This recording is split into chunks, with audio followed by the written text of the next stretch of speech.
సంధ్యా పోషపైన ఈ business start చేసి ఒక 5 years కంప్లీట్ అయింది. 6th year రన్ అవుతుంది. బాగుంటేనే కదా చేస్తాం 6 సంవత్సరాల నుంచి. Yes or no? అందరు ఇక్కడే ఉన్నారా? నిజంగా చాలా హ్యాపీ ఉందండి. వెస్టీజ్కి ముందు ఒక సింపుల్ హోమ్ మేకర్ని నేను కూడా. అంటే హోమ్ మేకర్ అంటే ఇంట్లో ఉండే లేడీస్కి ప్రతి ఒక్కరికి ఏమనిపిస్తుంది అంటే ఏదో ఒక రకంగా డబ్బుకి అంటే ఫ్యామిలీకి సపోర్ట్ చేయాలి. Yes or no? నేను కూడా అదే విధంగా ఏంటి అని అంటే వాళ్ళు ఆలోచించినట్టుగానే నేను కూడా ఆలోచించి అంటే ఇంట్లో ఉండే లేడీస్కి ఏముంటుంది, మిషన్ కుట్టడము, శారీస్ అమ్మడం, ఏదో ఇంట్లో ఉండే చేసే పనులు గుర్తుకొస్తాయి. అదే విధంగా నేను కూడా అదే పని చేస్తుండే, బ్లౌజులు కుడుతుండే, శారీస్ అమ్ముతుండే, చిట్టీలు రన్ చేస్తుండే. డబ్బుని ఇంకా సంపాదించాలనే కుతూహలం నా లోపల ఉంది కాబట్టి ఏదో ఒక రకంగా పని చేయాలనే అది నాకు ఉండే అనమాట. కాబట్టి ఏంటి అని అంటే లైఫ్ చూస్తే ఏంటి అని అంటే 2019లో అవకాశం తీసుకున్న వెస్టీజ్ అన్న ఒక ఆపర్చునిటీని నిజంగా మీరు ఎంత బలవంతంగా వచ్చిరో ఇష్టంతో వచ్చిరో నాకైతే తెలీదు. కానీ అవకాశము భగవంతుడైతే కాళ్ళ గజ్జలు కట్టుకొని నెత్తిలో కిరీటం పెట్టుకొని అయితే రారు. ఒక మీ అప్లైన్ రూపంలో మీకు వచ్చే అవకాశం ఇచ్చిరు. ఖచ్చితంగా నిర్ణయం తీసుకోండి. ఇప్పటిదాకా అంటే ఇన్ని సంవత్సరాల నుంచి ఇంతమంది చేస్తున్నప్పుడు మనం కూడా చేయొచ్చా లేదా? కొత్త వాళ్ళు ఎంతమంది ఉన్నారండి ఒకసారి ప్లీజ్? ఏమని ఇన్వైట్ చేసిలో తెలియదు కానీ మీ అప్లైన్కి అయితే ఫస్ట్ ఈ హాల్లో నుంచి బయటకు వెళ్ళగానే థ్యాంక్స్ చెప్పండి. ఓకేనా? వెస్టీజ్ అని ఒక ఆపర్చునిటీ ఉంది ఒకటి భూమి మీద అని చెప్పేసి తెలియజేసి మీకు అవకాశం మాత్రం మళ్ళీ మళ్ళీ రాదండి. ఒక సింపుల్ హోమ్ మేకర్ నుంచి ఈరోజు ఇప్పటిదాకా శ్రీనివాసాచార్య సార్ చెప్పారు కదా, డ్రీమ్స్ అనేది రాసిరా లేదా బోర్డు పైన? ఆ డ్రీమ్స్ రాసిరా లేదా? అదే మాటలు వస్తే మళ్ళీ నాకు కూడా వస్తాయి అనమాట. కాబట్టి అక్కడ చూడండి డ్రీమ్ లిస్ట్ లో ప్రతి ఒక్కరికి ఏమేమి కావాలనేది రాసి పెట్టిరు. కానీ ఆ రాసిన బోర్డు 5 సంవత్సరాల ముందు ఇవన్నీ అవుతాయి అనుకున్నా, కానీ ఆ డ్రీమ్ లిస్ట్ లో ఏవేవైతే ఉన్నాయో అవన్నీ నేను ఈరోజు అచీవ్ చేయగలిగిన. వెస్టీజ్ త్రూగా కార్ కావాలన్నా తీసుకున్నా, హౌస్ కావాలన్నా తీసుకున్నా, మనీ ఫ్రీడమా ఉంది, టైం ఫ్రీడమా ఉంది, పిల్లల్ని బాగా చదివించుకోవడమా ఉంది, ఫారెన్ ట్రిప్సా ఉన్నాయి, ఇంకేం కావాలంట ఇంతకంటే ఎక్కువ? Yes or no? అందరు రెడీ ఉన్నారా తీసుకోవడానికి? నిజంగా 5 సంవత్సరాల ముందు అవకాశం తీసుకున్నప్పుడు appliances, great appliances Anjaneyulu sir కానీ, Srinivas sir, Dasu sir, up to SP Paul sir వరకు చాలా మంది సిస్టమ్ ఏదైతే ఉందో వీళ్ళు చెప్పినప్పుడు ఏంటి అని అంటే ఇక్కడ వాళ్ళు చెప్పింది వింటే బాగుపడతామా లేదంటే మనకు నచ్చిన వేళ వెళ్తే బాగుపడతామా? హలో, ఆల్రెడీ పాత లీడర్స్ ఉన్నారు, మీరు చెప్పొచ్చు. వాళ్ళు చెప్పింది నల్లా మనం సొంతంగా చేసుకుంటూ పోవాలన్నా వాళ్ళు చెప్పింది. కానీ నేనేం చేసిన అంటే నాకు తెలియదు కదా, నాకు వచ్చిందే నా పని అని చెప్పేసి చేసుకుంటా వెళ్ళిపోయినా. మరి రిజల్ట్ వస్తుందా? రాలే. నాకు కూడా ఏమైంది అని అంటే ఏం జరిగింది అని అంటే పని చేస్తున్నా కానీ నాకు అనుకున్నంత రిజల్ట్ అయితే లేదు. కానీ అప్పుడే ఏంటి అని అంటే దాస్ సారు, ఆంజనేయులు సారు, పూర్ణిమ మేడం చెప్పిన మాట ఏంటంటే మేడం మీకు నచ్చినట్టు చేస్తే వెస్టీజ్లో సక్సెస్ రాదు, సిస్టమ్ చెప్పినట్టు వెళ్తే మీరు సక్సెస్లోకి వెళ్ళిపోతారు, మాలాగా సక్సెస్ తీసుకుంటారని చెప్పారు.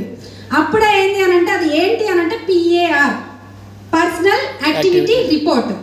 ఇంతకు ముందుకు PSC ఉండే, దాన్ని పర్సనల్ యాక్టివిటీ రిపోర్ట్. అది అనేది నేనేం చేసినా రాయలేదు. రాయకుండా నాకు నచ్చిన పని నచ్చిన రోజు, ఒక రోజేమో బీభత్సంగా పని చేస్తుండే, ఒక రోజు మొత్తానికి మొత్తం పని చేయకపోతుండే. ఆ పని చేసినా కూడా ఎక్కడ పని చేయాలనో తెలియకపోతుండే, ఎవరి దగ్గర వర్క్ చేస్తున్నానో క్లారిటీ లేకుండే, రోజు ఎన్ని హోమ్ మీటింగ్స్ చేయాలనో తెలియకపోతుండే, రాసుకోకపోతుండే. కానీ ఎప్పుడైతే సార్ వాళ్ళు చెప్పారో అప్పటి నుంచి రాయడం స్టార్ట్ చేసిన. అప్పటిదాకా ఏమైంది అని అంటే స్టాండ్ వేసి సైకిల్ దొక్కినట్టు ఉంది పరిస్థితి. అంటే దమ్ వస్తుంది, అలిపిరి వస్తుంది, చెమటలు వస్తున్నాయి, అన్నీ అవుతున్నాయి, కానీ ఆ సైకిల్ ముందుకు పోతలేదు. అంటే కింద ఏముంది? స్టాండ్ ఉంది. ఆ స్టాండ్ తీసిన తర్వాత సార్ వాళ్ళు చెప్పిన తర్వాత ఈ PAR ఏదైతే ఉందో రాయడం స్టార్ట్ చేసిన డే బై డే రిజల్ట్ అనేది కనబడుతుంది. ఇక్కడ మీరు కూడా ఏంటంటే పని చేస్తున్నారు. ఎంతమంది PAR రాస్తున్నారండి? ఎంతమంది రాస్తున్నారు? ఓయమ్మ, ఇంతమంది రాయట్లేరా? తెలుసా కనీసం అది PAR అనేది? ఒక క్వశ్చన్ మీకు అడుగుతా, మీ పిల్లల ప్రోగ్రెస్ రిపోర్ట్ తెలుసా లేదా? చేయొద్దండి. తెలుసు కదా, అందరూ చెక్ చేస్తురా లేదా? Yes or no? చేస్తున్నారు. మరి ఇప్పుడు మీ పిల్లల ప్రోగ్రెస్ రిపోర్ట్ ఇవ్వకపోతే ఏం చేస్తారు? టీచర్కి అడుగుతారా? వాళ్ళు చదువుతలేరు, క్లారిటీ లేదు, ఏం చదువుతున్నారో తెలీదు, ఎన్ని మార్క్స్ వస్తున్నాయో తెలీదు. మరి అలాంటప్పుడు అది తెలియకపోతే వాళ్ళకి ఎట్లా మనం ముందుకు తీసుకెళ్ళగలుగుతాం? యాజ్ ఎ పేరెంట్స్గా మనకు కూడా తెలియాలన్నా లేదా? Yes or no?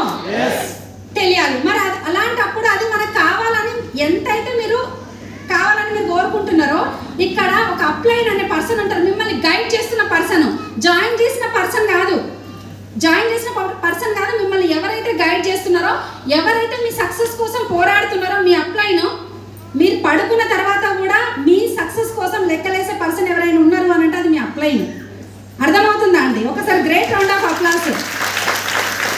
వాళ్ళకి ఖచ్చితంగా మీరు రిపోర్ట్ చూపించాలి. డైలీ మీరు ఎంత పని చేస్తున్నారు అనేది క్లారిటీ లేకపోతే మనం సక్సెస్ అవ్వడం చాలా కష్టం. మీ పిల్లల ఫ్యూచర్, వాళ్ళ చదివి ఎంత ఇంపార్టెంటో ఈ బిజినెస్లో మీ సక్సెస్కి ఈ పిఏఆర్ అనే బుక్ అనేది చాలా చాలా ఇంపార్టెంట్. ఇది ఎక్కడ కూడా వెస్టీజ్లో ఎక్కడ కూడా లేదు, ఓన్లీ విన్నింగ్ టీంలో మాత్రమే ఉంది. ఒకసారి great round of applause winnowing టీమ్కి అండ్ భారత్ సార్ ఫ్యామిలీకి. తీసుకుందామా లేదా? ఇప్పుడు ఆ పిఆర్ నేను రాయలేదు అనుకోండి, నేను కూడా మీలాగా అక్కడనే కూర్చుంటుండే, ఇక్కడ రాకపోతుండే. అది రాశాను కాబట్టి నా రిపోర్ట్ ఈ మంత్ ఏదైంది, నెక్స్ట్ మంత్ ఏం కంప్లీట్ కావాలనేది ఒక క్లారిటీ ఉంది. మీకు ఆ క్లారిటీ కావాలి అని అంటే ఖచ్చితంగా పిఆర్ అనేది తీసుకోండి. అది కంపల్సరీగా నేను డే స్టార్ట్ నుంచి ఏం రాయలేదు, ఒకనొక మీటింగ్లా అప్లైన్స్ దగ్గర కూర్చున్నప్పుడు క్లారిటీ తీసుకున్నా, ముందుకెళ్తున్నా. ఈరోజు మీరు కూడా ఆ బుక్ అనేది ఎవ్రీడే రాయండి, మిస్ కానివ్వకండి. ఎప్పుడైనా పొరపాటున ఒక పండగ వచ్చినా ఏదైనా వచ్చినా, ఈరోజు డియూసిడి అయినా కూడా నా సక్సెస్ ఏంటి అని అంటే ఈ స్టేజ్ వరకే నేను డియూసిడి, బయటికి వెళ్ళినంటే యాజ్ ఎ 5% లాగా పనిచేస్తాను. అదే నా సక్సెస్ సీక్రెట్. ఒకవేళ ఒక పండుగ వచ్చి నేను రిపోర్ట్ రాయలేదు అని అంటే ఇంకా నాకు ఆ రోజు ఫుడ్ తినాలంటే కూడా తినబుద్ధి కాదండి. ఇది నిజం. అంత పిచ్చి, అంత ఇష్టం పని అంటే. ఇక్కడ పిఆర్ అనేది అక్కడ నేను ఈరోజు ఎన్ని ప్లాన్స్ 2, 3, 4 అనేది అక్కడ డాష్ పెట్టిన అనుకోండి, ప్లాన్లు రాయకుండా డాష్ పెట్టినానంటే హోమ్ మీటింగా, కౌన్సిలింగా, ప్లాన్సా ఏందనేది ఏం రాయకుండా డాష్ డాష్ డాష్ పెట్టిన అనుకోండి, మనసు అనేది హ్యాపీగా ఉండదు. అర్థమవుతుందా? కాబట్టి ఎవ్రీ మంత్ నాకు నేను చెక్ చేసుకుంటా. మీ సక్సెస్ మీకు వస్తలేదు అని అంటే ఒకసారి మీ పిఏఆర్ అనేది ఒకసారి చెక్ చేసుకోండి. ఒకవేళ మీ దగ్గర చాలా మంది దగ్గర లేదు, ఇమీడియట్గా తీసుకోండి. అది తీసుకున్నారనుకోండి, ఎవ్రీ మంత్ నెక్స్ట్ మంత్ మీ సక్సెస్ ఏంటి అనేది మీకు కనబడుతుంది. మీరు కూడా అది రాసి ముందుకెళ్ళి మంచి సక్సెస్ తీసుకోవాలి. ఇక్కడ మాట్లాడిన లీడర్స్ లాగా మీరు కూడా లక్షలు తీసుకోవాలి, కార్లు రావాలి, హౌస్ ఫండ్, ఫారెన్ ట్రిప్స్ అన్నీ రావాలని కోరుతూ మీ సంధ్యా సైదులు పోషపోయిన డబుల్ యూనివర్సిటీ డైరెక్టర్ విశ్వనాథ్.